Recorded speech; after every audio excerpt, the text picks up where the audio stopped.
नमस्कार मित्रों, मैं हूं मयंक रावल। मैं एक आर्किटेक्ट और वास्तु साइंटिस्ट हूं। दोस्तों, अक्सर मैंने ये सुना हुआ है कि घर में जो लोग रहते हैं उनके नाम के साथ में घर जुड़ जाता है। यानी कि घर का जो मालिक है उसके नाम से दरवाजे की जो एंट्री है, मेन जो एंट्री है, उसका कैलकुलेशन होता है। मुझे बड़ा अजीब लगता है कि अंदर जो रहता है उसके साथ में अगर घर को कनेक्ट कर देंगे तो क्या क्या इश्यूज होंगे। चलो एक बार उसका भी स्टडी कर देते हैं। जैसे कि मेरा नाम है मयंक, तो एक जगह पे मेरी एंट्री हो सकती है। फिर मुझे क्या करना पड़ेगा? मुझे जब घर बेचना है तो मेरी राशि के आदमी को ही वो घर बेचना पड़ेगा, वरना वो घर में वो रह नहीं पाएगा। और अगर दूसरी राशि वाले ने वो घर खरीद लिया तो उसकी एंट्री चेंज करनी पड़ेगी।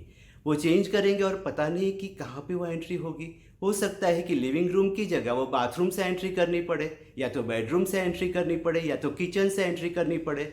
यानी कि दूसरे आदमी ने वो घर लिया तो पूरा घर इधर उधर हो जाएगा, उसको तोड़ना पड़ेगा, दीवारें हटानी पड़ेगी, दरवाजे हटाने पड़ेंगे, किचन प्लेटफॉर्म भी चेंज करना पड़ेगा। क्या ये मुमकिन है? कितना ज़्यादा खर्च हो जाएगा? और अगर ये नहीं करना है तो मेरी ही राशि के आदमी को मुझे ये घर बेचना पड़ेगा। ये तो जब घर बेचना है उसकी बात हुई। ये ज़रूरी नहीं है कि जैसे आर के फैमिली में सबका नाम आर के ही होता है वैसे हर घर में हो। मेरे घर में मेरे बेटे का नाम मेरी राशि से नहीं है, और ये सबके घर में होता है। यानी कि मेरा बेटा भी मेरे साथ में नहीं रह सकता है, क्योंकि ये मेरा अकेले का घर है।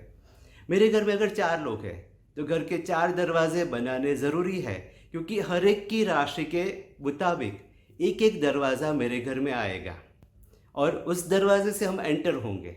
वहाँ से एंटर होने के बाद हमें प्लानिंग करते वक्त, मैं आर्किटेक्ट हूँ तो मैं समझ सकता हूँ कि कितना डिफ़िकल्ट, कॉम्प्लिकेटेड हो जाएगा कि 4 दरवाजे हैं, वहाँ से मेन एंट्री आ रही है, फिर चारों को कनेक्ट करके कहीं पे लिविंग रूम बनाना है, फिर स्टेयरकेस बनानी है, फिर किचन भी बनाना है, फिर सबके बेडरूम्स बनाने हैं, गेस्ट रूम बनाना है, फॉयर बनानी है, यानी 4 फॉयर्स भी आएगी। काफ़ी इंटरेस्टिंग घर बन जाएगा और कॉम्प्लिकेटेड भी, क्योंकि जितने भी लोग रहते हैं वो कंफ्यूज हो जाएंगे। हर एक के पास एक एक चाबी होगी कि ये मेरा दरवाज़ा है, ये मेरा दरवाज़ा है। कन्फ्यूज़न होगा। हस्बैंड वाइफ जब घर में अंदर आने वाले हैं तो हस्बैंड एक दरवाजे से अंदर आएगा, वाइफ दूसरे दरवाजे से अंदर आएगी। अगर बच्चे भी साथ हैं तो अपने अपने दरवाजे से वो अंदर आएंगे। तो डॉग हाउस वाली फीलिंग आएगी, घर जैसी फीलिंग नहीं आएगी। आप समझ रहे हैं ना?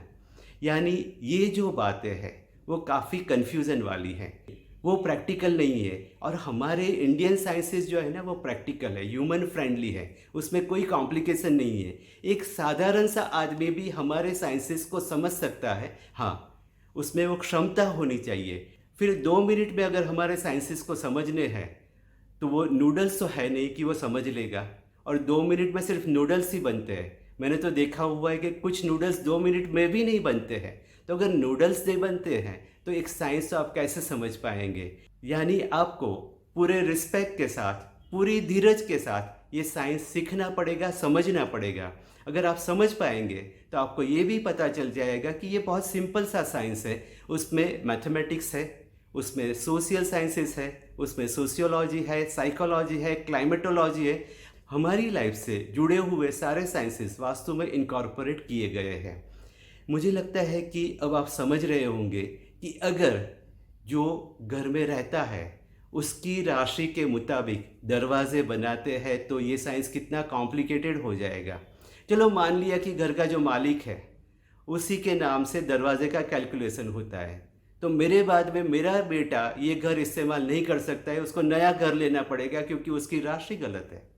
और अगर उसको उसी घर में रहना है तो उसको दरवाजे तोड़ने पड़ेंगे, रूम इधर से उधर शिफ्ट करनी पड़ेगी, दीवारें तुड़वानी पड़ेगी, यानी उसकी लाइफ मिजरेबल हो जाएगी। वो सोचेगा कि कहाँ फंस गया, ये घर तो मेरे लिए बना ही नहीं है। और अगर उसको पहले से पता है कि ऐसे रूल्स है तो वो कंफर्टेबल नहीं रहेगा। पहले से उसको लगेगा कि ये मेरा घर नहीं है, और जहाँ पे कंफर्ट नहीं मिलता है वो अपना घर कभी हो ही नहीं सकता है। घर तो घर होता है ना। अगर अपना घर अपना न लगे तो वहाँ पे सुख तो कैसे मिल सकता है? और भारतीय वास्तु में सुखी होने के प्रिंसिपल्स समझाए गए हैं, बताए गए हैं। तो अपने घर को अपना ही समझने के लिए सिर्फ और सिर्फ वास्तु के प्रिंसिपल्स को समझते हैं, बाकी सारे साइंसेस को साइड में रख देते हैं, क्योंकि ये बहुत ही खूबसूरत साइंस है, उसमें गहराई है। समंदर में आपको जैसे प्रेशियस स्टोन्स मिलते हैं, सिप मिलते हैं, मोती मिलते हैं, वैसे ही आपको बहुत अच्छा नॉलेज मिलेगा, बहुत अच्छा ज्ञान मिलेगा।